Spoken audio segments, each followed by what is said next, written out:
Hello and welcome to the TC Exchange podcast. I'm Amity Kraus, ex-retail girl turned realtor turned business owner, where I teach new transaction coordinators how to navigate the complex real estate industry and coach experienced TCs how to level up their game and businesses to add even more value to their agents. Come along with me while I guide you through this intense, complicated, but always fun world of transaction coordination.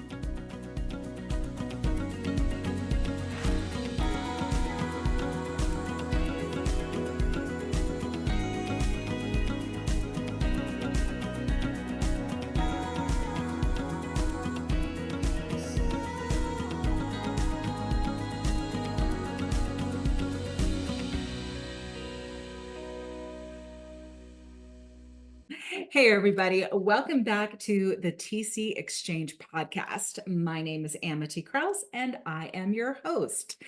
Today, I am so excited to speak with Jenny Burnham from The Social Squeeze. Now, Jenny is a content creation master. She runs The Social Squeeze and services not only real estate agents and businesses outside of the real estate industry, she also has a couple of great, very successful clients that are transaction coordinators. So today we're going to talk a little bit with her about social media basics. We're going to talk about how to create your content for social media. We're going to talk about what platforms you should be using. And we'll also talk a little bit about the services that the Social Squeeze has to offer. We do have some discount codes and some freebies that are available for you. Those links are going to be in the show notes. So please make sure you check those out and get those great resources. I'm excited for you to take a listen. So come along with me and let's talk to Jenny from The Social Squeeze. Well, hey, Jenny, thank you so much for coming on the podcast today. I am so glad to have you here with us. Thank you so much for having me. Yeah. Tell me a little bit about your background and how you got started with your social media marketing company. Yeah, so I actually started in the real estate industry, which is going to be relevant to your audience. My parents are both realtors. I was in college and fresh age of 19, not sure what I wanted to do with my life. My dad called me as I was coming home for the summer and said, "Hey, I need help in the real estate industry. Can you get your license and show homes for $25 an hour?" And at the time, that was a gold mine. So I was like, "Yep, sign me up." Got into it, and it's been now 12 years that I'm going on as a licensed agent. But about 3 years ago now, kind of COVID time when everyone was deciding what they really wanted to do with their life, kind of questioning things, I was realizing that I didn't fully love the sales portion of real estate. I really loved the industry, but the highs and lows of the real estate industry are real. And I think if you're passionate about it, you can kind of bear through those down times. But it was never something that I was really passionate about and wanted to do. It was kind of just something that fell into my lap. And so I kind of started questioning it. At the time, I was taking all the social media classes to learn for our real estate marketing and loving it, just eating it up. And I was doing it for our team. And I found that it came really naturally to me. And for other agents, it was a little bit more of a struggle. So people were asking me questions and I was helping them out with things. So it was kind of a natural transition. And I had built this network of agents and vendors that I already knew over the 10 years or so in the real estate industry that I had a really good network to kind of launch, and it didn't really feel like a big leap. So then was born what I started as social realtor, working with realtors specifically, and now have expanded to Social Squeeze just to incorporate small businesses and kind of open it up to a broader range of business owners.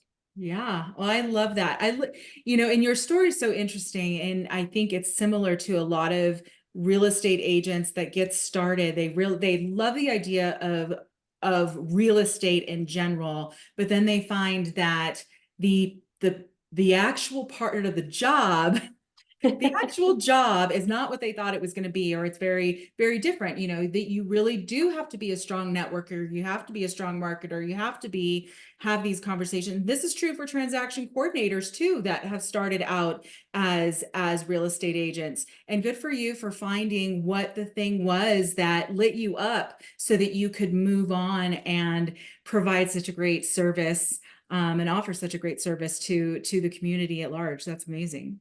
Thank you. Yeah, it definitely took some trial and error. I played a variety of roles within our team before really finding out like this is what I want to do. So to anyone out there that's listening that is kind of in that transition or uncertainty, like there are so many opportunities within the real estate industry, and just use your talents and skills to best optimize it. And I think transaction coordination is a really great route for that. Yeah, love it. Love it. So transaction coordinators, you know, we're working in the background. Typically, we are working heavily on um the admin side, the paperwork side. And we see sometimes we're former agents that have recognized that's not that's more of what our wheelhouse is. Sometimes we're coming from an assistant point of view, we're coming from a virtual assistant point of view. Sometimes we're working in offices, we've worked in offices, and now we've discovered transaction coordinators. And I think that this role as a transaction coordinator is really appealing to people who are naturally introverts, because it generally does not require day-to-day constant communication with the public at large. Like, you have your people that you talk to that are involved in the transaction. But I think that one of the pieces that our transaction coordinators struggle with is also recognizing is that we do still have to be salespeople, and we do still have to be marketers. So tell me about what you think that or why you think that having a strong social media presence is really important for transaction coordinators, and what are some of the common mistakes that you see TCs fall into when they're trying to manage their media? Yeah, I think like it or not, you nailed it. Like every business owner has to wear the role of salesperson and marketer. And until you can outsource that role, you really have to wear all that different hats in the business. And so social media is the best way to get in front of a larger audience. So you could spend an hour making phone calls, going out and networking, and the amount of people that you talk to in that time frame is kind of capped because there's only so much time per conversation that you can have. Whereas social media, you can reach such a larger audience with one post or 1 hour of time dedicated to it in a day. And I just think it's what's happening, it's the trends, that's where people are at. And so you have to really meet people where they're at and adapt with the trends and what's happening. So I think that's a huge place to start. As far as mistakes I see transaction coordinators making, and this just goes across the board for all business owners. I think the first thing is overthinking your content. Mm. And we all do it. I do it myself sometimes, but we get in our own ways. We have imposter syndrome. We're comparing ourselves to all the other agents or transaction coordinators or lenders out there and thinking, oh, I'm not doing anything. I can't do it right. And forgetting that everyone has to start somewhere. And I always say awkward is the cost of entry. Whoever has 10,000 likes and views and shares on their posts, they started somewhere where they had 0 likes, views, or shares, and they just kept going. And that's where you can really differentiate yourself, is just consistency and moving forward, despite all the walls we put up and mental blocks we come across. Yeah. And I think that's so accurate about, you know, the imposter syndrome is real. Not knowing where to start is such a big deal. Getting, you know, you've told to do something every day, but you don't know what to do. And then you're putting out probably not the strongest content. But do you agree that when you're starting out, especially, it's really more about being consistent versus how great your content is? Yes, for sure. And I think it takes putting content out there to know what's resonating with your audience or not. And if you're just like trying to guess and then have a perfect post, well, while you overthought that for 10 days, your competitor has posted every day consistently since and connected with way more people than you, right? So it's just taking that messy action, learning and tweaking and innovating as you go. Yeah, I love that.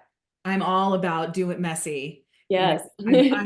I have a strong perfectionist standpoint, and I really have to, like, personally, I have to remove every bit of resistance and obstacles to get myself to do something. I mean, there was a time where, I mean, like, a personal story. Today I'm standing here in workout clothes and a hat. A year ago when I started this podcast, there's no way in the world that I wouldn't show up with my hair done and lashes on, because you have that feeling. But it became, doing the act of doing my hair and my makeup became an obstacle and created resistance for me in actually doing the action. So I think that's great advice, is just, you got to do it. Good. And I think with that, the more authentic and real you are, like if it is authentic to you to show up and get ready and like you just love doing that and that feels good to you, go for it, right? But if you're like me and there are some days where you like to get ready and there are other days where you want to be in sweats and you still need to show up both days, like showing that real authentic side of you, people love it. And it's really what is connecting with audiences right now. Nobody wants all the curated perfection that people think that they need to put out there, especially as professionals, right? Everyone struggles with that balance of professionalism and authenticity. But what I have found in my experience is just the more authentic I can be without, airing my dirty laundry or getting too messy, right? I think the better. So a lot of times it is just we're overthinking it. And then the second one I would say is too many graphics and not enough of you, the person. Personal brands are huge right now. People want to see the people behind the brand. They don't want to just see these Canva graphics, ChatGPT captions, etc. Those are great tools to help you move forward with your content and make things easier. It can be like an enhancer to what your brain comes up with on your own. Yet people can read right through it when it's a template that they've seen a million times. Or for example, holidays are a big one. People want to say like happy St. Patrick's Day, but is that really giving any value to your audience? Unless Right. you can tie it in with here's what you should post on social media for St. Patrick's Day would be an example of something I could post, or for transaction coordinators. What value can you give to your agents and your audience that you're trying to target instead of just a generic kind of blah post that they can find anywhere? Yeah, I love that. And that kind of rolls into some follow-up questions. What types of content do you think a transaction coordinator should be posting on their social media? Where should they be going? You mentioned doing something of value, but can you drill that down a little? Yeah, for sure. I think the easiest way to figure out what's valuable to your customers is active listening. So you're hearing from your agents every day what they're struggling with, what they can't figure out, where they're having those sticky points and tough points. So think about what your agents are struggling with. And this is assuming your ideal audience is agents, right? What are they struggling with? Make a huge list of it. And honestly, that's content ideas. Each one of those complaints or questions that you're hearing from them is a good piece of content because you're addressing and providing value. But it doesn't always have to be super educational like people think. I think that's again where people overthink the needing to provide value. Humor is valuable. I just posted a post today about asking my husband to post candid photos of me and then all these ugly selfies that he has taken of me. It's funny, and people love the funny content because people always go to social media to be inspired. They want to be educated, or they want to be distracted from like being lonely. So they want to feel connected. So just kind of thinking of what are those sticking points for your audience and how can you help them have a solution for it? Yeah, I love that. I love that. I can't wait to see that post, by the way. It's pretty funny. I really exposed myself there, so. It's good. And we take our ego out. Yes, we do. It's pretty funny, and people relate with it. Again, it's that authenticity. These are not my Yeah. professional headshots going out there. Yeah. Oh, I love that. I love that. So tell me about tools and resources that can help transaction coordinators come up with their content idea. You mentioned active listening, but there's got to be some other ideas out there. What are some other resources they could use? Yes. So one that I didn't actually mention too that I want to mention for content ideas is how can you create content for your ideal audience? So for agents that agents would want to share to their stories, for example. So I'm talking Instagram here, but Keeping Current Matters is an account for realtors. That's such a great example of this. They post graphics that agents share to their stories. So then they're reaching a whole stretch of more people. And because their content is getting shared, the algorithm loves shares, saves, things like that. So it's really going to boost their content. So think about what is something that your agents would need to create for their clients. Create that in a graphic maybe once a week. And that's a really easy way to get shareable content out there. Um, Other tools, I would say Canva Pro, worth every penny. I think it's like $12 a month. I think every agent needs it. You can put your branding colors in there. You can put your fonts. You can pull from templates that they have. You can create your own. They have a ton of AI tools that you can work with. I could not live without Canva personally. Hotstock is another one that I really love. It is a stock imagery, stock video, and they have some like graphic templates. I think they're so much more elevated and modern and appealing, in my opinion, than what stock photos, videos you can get from Canva. I will send you my link. I can get your listeners 15% off. So you can add that to the notes so that they can have that. But it is a game changer for me. Uh, Yeah. Thank InShot or you. CapCut are what I use for editing. I prefer InShot, but that's solely because I learned in there first and I'm just really quick in there. And this is for editing like reels or short form videos. The platforms I will say do prefer when you edit within their own apps. So if you can edit on Instagram, that's amazing. They love that. However, it's so glitchy. So if you're new and if that's going to be an obstacle, if it's going to like have glitches and you're spending hours trying to figure out, that is not going to make or break your content. So go use a simple app, learn that first, and then progress to Instagram or Cap or TikTok directly, right? Yeah. Yeah, that's Um, great. yeah. So let's shift into some time management and efficiency. Tell me about how busy transaction coordinators can efficiently manage their social media without it taking too much of their time. What are some strategies that you would recommend? Yeah. So the first thing, think of it as lead gen, right? If you would set aside an hour for calls, like I said, or to go to a networking event, can you set aside that same hour once a day to focus on your social media content? I don't think anyone should need more than an hour a day to have a really solid, effective social media strategy. Obviously, there's endless possibilities of repurposing to different platforms and engaging all day long. But if you could just take the first hour of your day before all the fires in your transactions start popping up and really just dedicate it to that as your lead generation source, I think that would be huge. Yeah. Another thing I say is don't get trapped in the scroll. So it's super easy to go work on your social media strategy, try and find trends, and then you sit there and you're scrolling for 2 hours and didn't even realize all your time was wasted in that. So one thing that I will call out anyone, including myself sometimes, is when you say you don't have time to show up on social media, take a second, go look at your screen time, and then come back and tell me you still don't have time, right?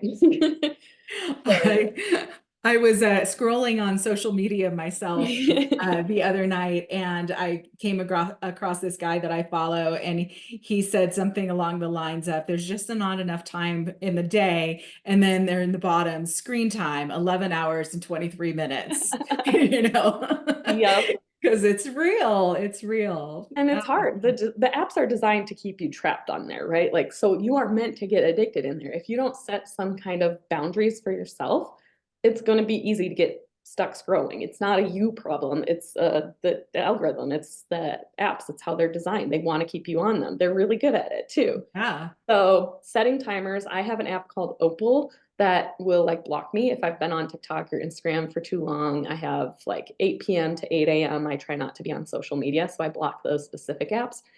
Whatever it looks like for you, you just need to set some boundaries because it's really easy to get stuck in that troll or scroll, sorry. And then batching content. Mhm. So creating content in bulk and really it's kind of that task switching. Are you familiar with that? Mhm. So instead of trying to do all the things at once, like, okay, I'm filming and then I'm going to answer an email about this transaction and then I'm going to come back and take this phone call and then, okay, I'm going to go back to editing.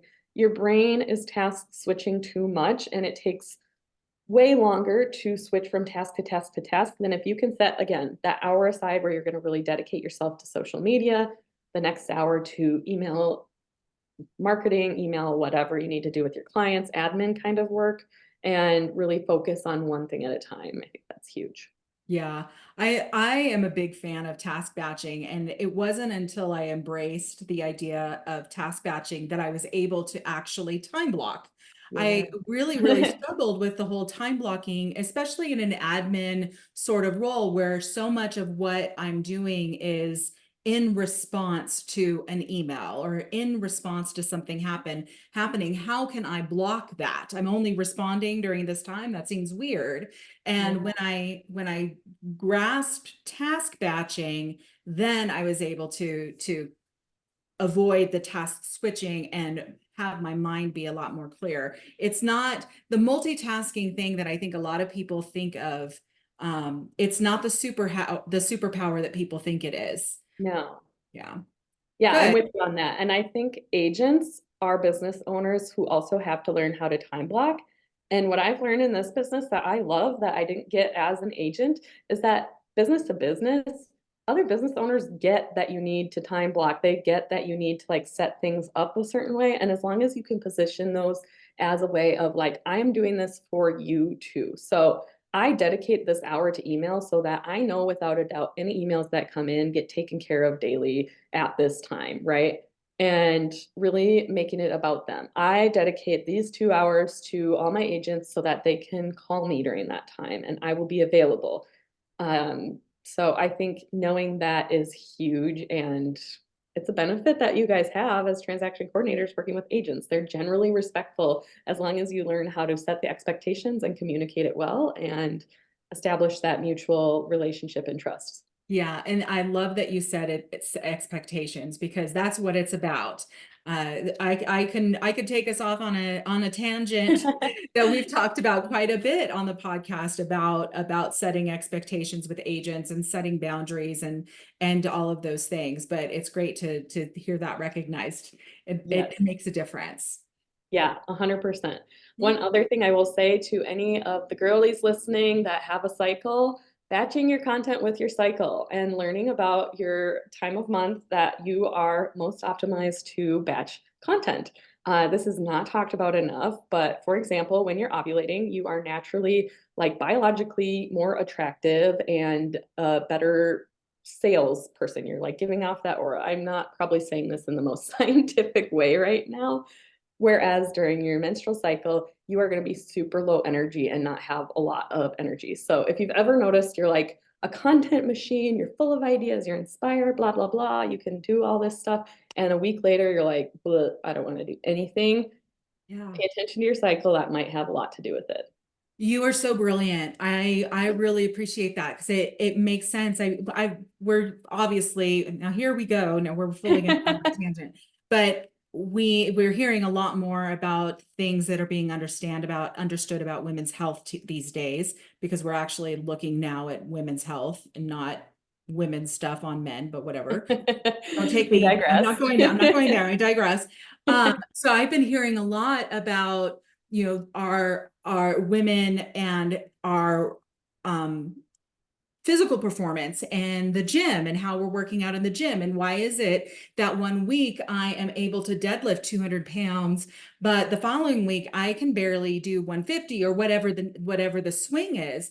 And how that is so impacted by our cycle and our hormones. And I love being able to recognize that when it comes to the creative process as well, because it is so relevant. Thank you for bringing that up. I love that. Yeah, it's a whole tangent I can go on. I will say Menstrual Mogul is a girl I follow. She has a podcast. She's great on Instagram and TikTok. I learned so much from her about that and how to work with your cycle in your business. I keep my cycle on my Google Calendar so I know when it's a good time to be on a podcast, to be batching my content. It's great for any type of business task that you have to do. Knowing that and honoring your energy levels, it's a game changer. And so with that understanding, like real estate's unpredictable enough.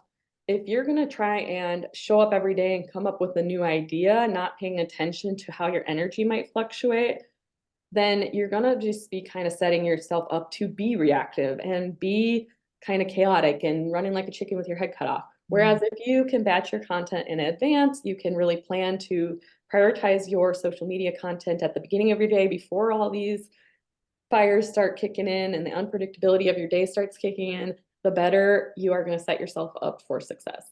Yeah, I love it. That's awesome.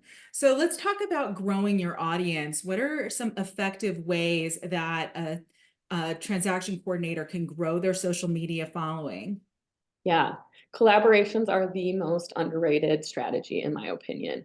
There are so many vendors that have the same ideal audience as transaction coordinators, agents, right? So, who are those vendors that are also trying to target agents? And how can you two collaborate on content that will be valuable for agents and cross pollinate each other's audiences?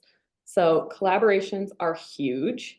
Another one would be to find large accounts of like businesses in your area or where agents in your area that you're trying to target are following. Where are they like engaging on those posts? Number one, you're going to see the questions that they're asking in the comments and know, hey, this is a really good topic to talk on because this is a relevant question. Again, that active listening, paying attention to what's relevant to them. NAR settlement is going to be a huge hot topic. Knowing that that is prevalent in your agents' brains and how can you be a resource for them and post content around that in a way that's supportive and encouraging. And obviously things aren't panned out and we don't know exactly how it's going to go, but being that like positive light in there and like a valuable resource for your agents in any way, that's just what's really applicable right now in my opinion. Yeah. So let's talk about engagement specifically within social media. Tell me what engagement means and what's regular engagement and what's really good engagement. Yeah, so I think it's so dependent on the size of your account, how frequently you're posting, etc. So I don't ever like to give like a benchmark number that they should have. I also really am not a fan of kind of like the hacks of like you need to be engaging 15 minutes before you post, 15 minutes after, that kind of a strategy. To me, that's more of like the hacks of Instagram. They aren't a solid strategy that's kind of timeless.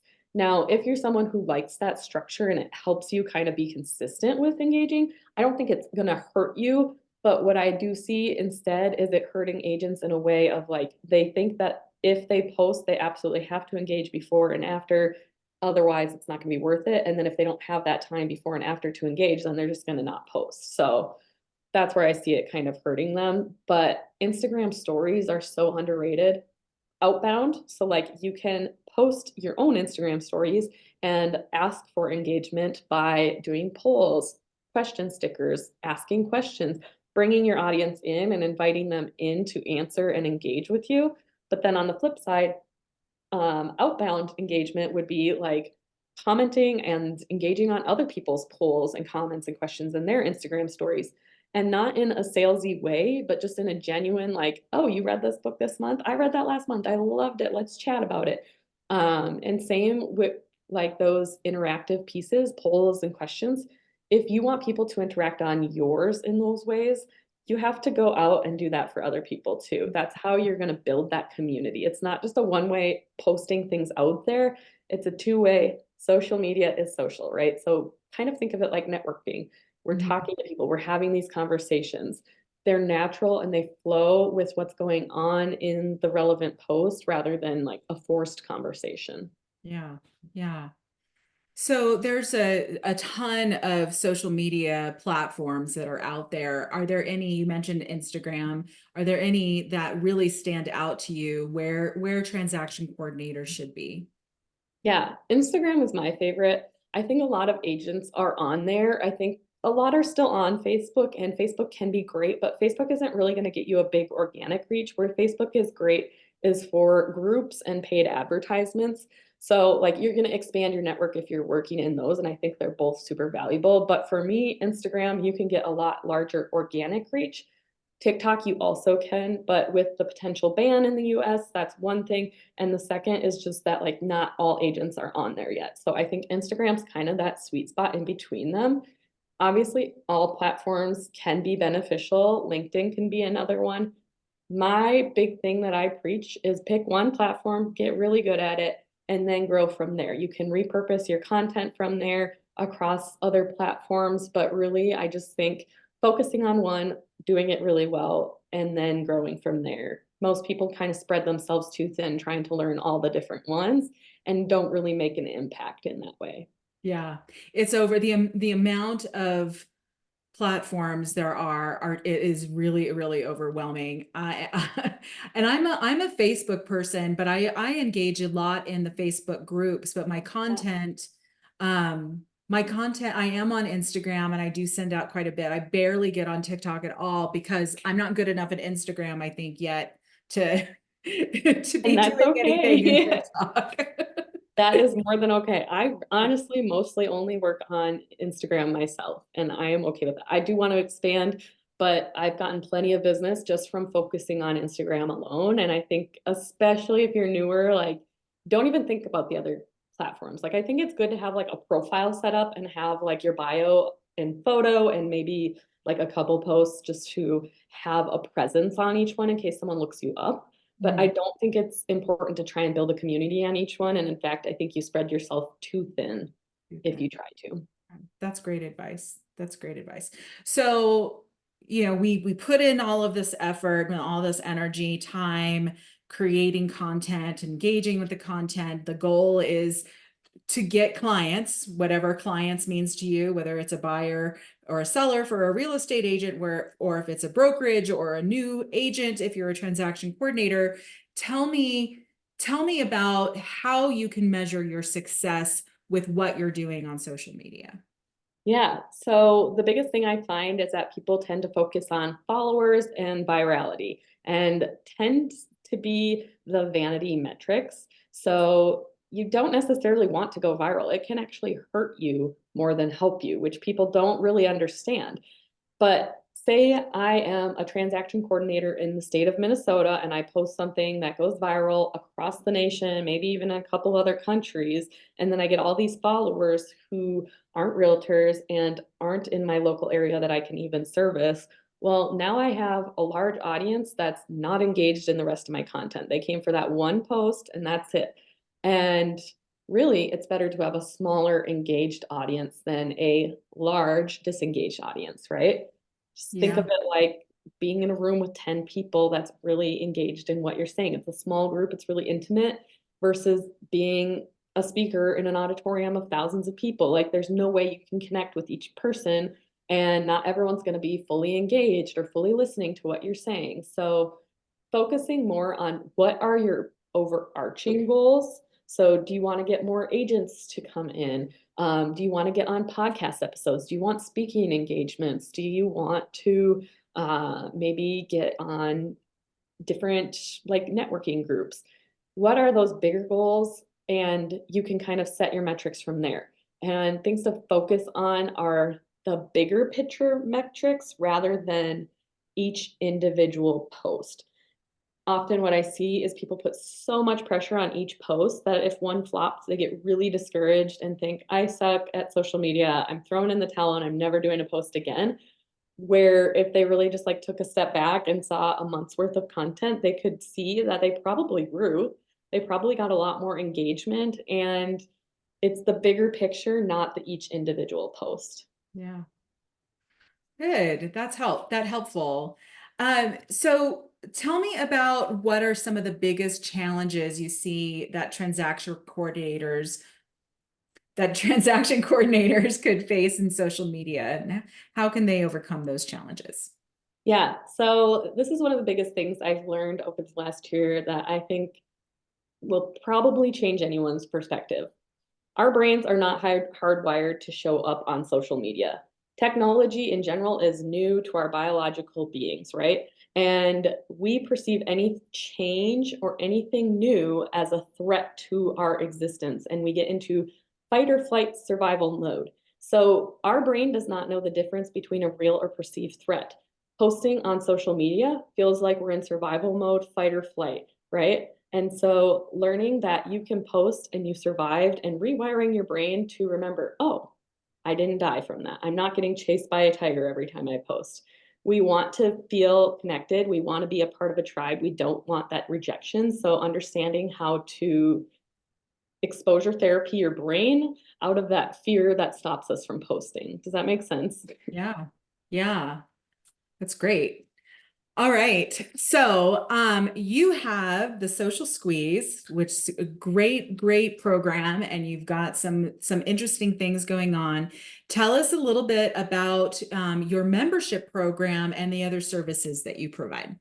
Yeah, so we have two different branches and two kind of categories, done for you and done with you. Our done for you is monthly management. It's for the busy business owner. It's a higher ticket. They want their social media outsourced and off their plate. They don't have time. They're likely a team or a larger scale that has the capacity to hire on a social media manager. Those packages start at 1,000 a month, so it's typically not like the solopreneurs, which is why then I created the Done With You, the Content Collective. That is my group membership. That's only 47 a month. And that's for the solopreneurs, the newer transaction coordinators or business owners that really understand the importance of social media, but are a little bit confused and overwhelmed with it and don't know where to start. So we are a super fun group of women. We meet twice a week. One Tuesdays is our group coaching. So we talk through any of those mental barriers that we're going through. We plan out our content once a month for the upcoming month. We do hot seats, so we help each other through struggles. And then on Thursdays, we meet to do what I call co-creating, which is a fancy way of saying co-working, but it's focused on our social media. So it's 1 hour a week dedicated to taking what we learn on Tuesdays and really implementing it on those Thursday calls. Oh, that's great. That's great. Yeah. So you've got the done for you, which is really a full package, and then your membership program.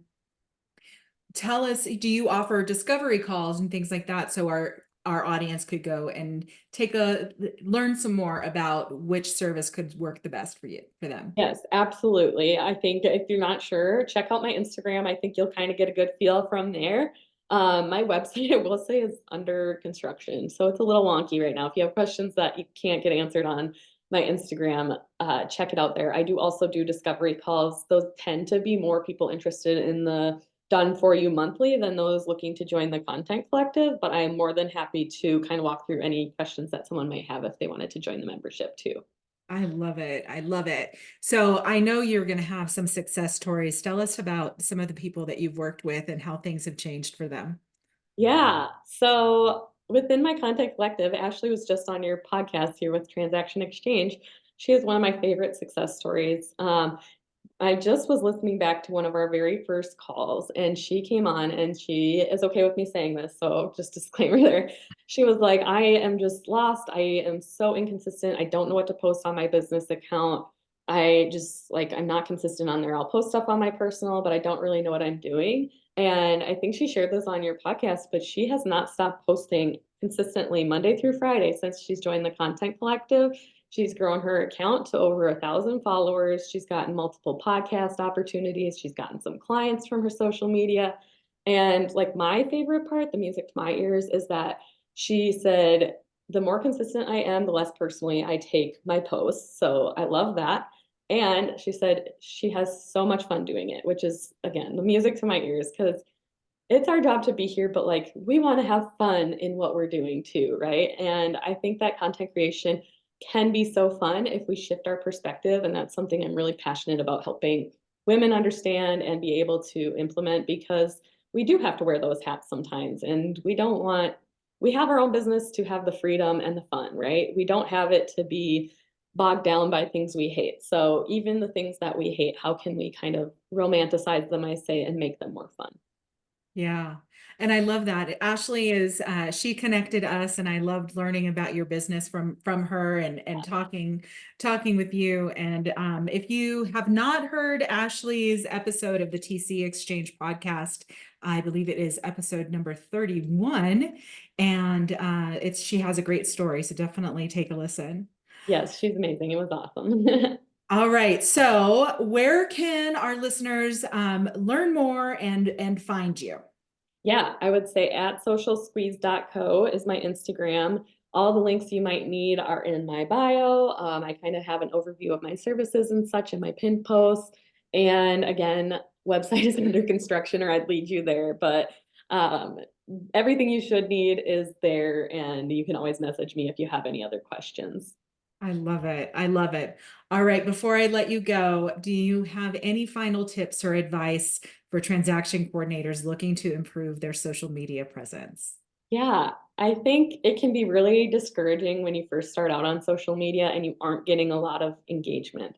But coming back to those hacks and tricks aren't what you should focus on. Start with the basics, get really consistent and grow from there. Awkward again is the cost of entry, and everyone has to start somewhere. I will also send you, I have a free training. It's called my social media hierarchy of needs. And it really walks through where to focus your effort as you go because most people want to know the best time to post and where to find trends, etc.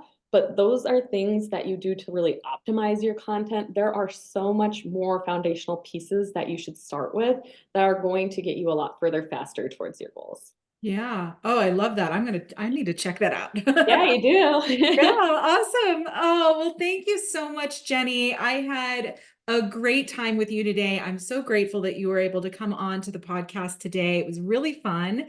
And I hope that our listeners have a great time and learned a lot today. So I appreciate every minute of it. Yes, thank you. It was so fun. Yeah, thank you.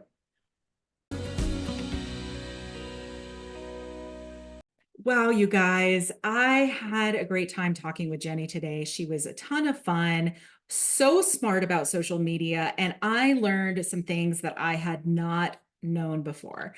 I'm really excited to get my hands on the freebie that she offered up on the hierarchy of social media. I think it's going to be really, really helpful to any of us in the business that are looking at marketing strategies and how to get our name out there and build our businesses. I'm really excited for that. So thank you, Jenny, for sharing that with us. So for everybody who listened today, I'm so grateful that you guys came on. I had a great time. I hope you all had a wonderful time listening as well. Got a lot of good ideas and resources for managing your social media as a transaction coordinator and outside of that.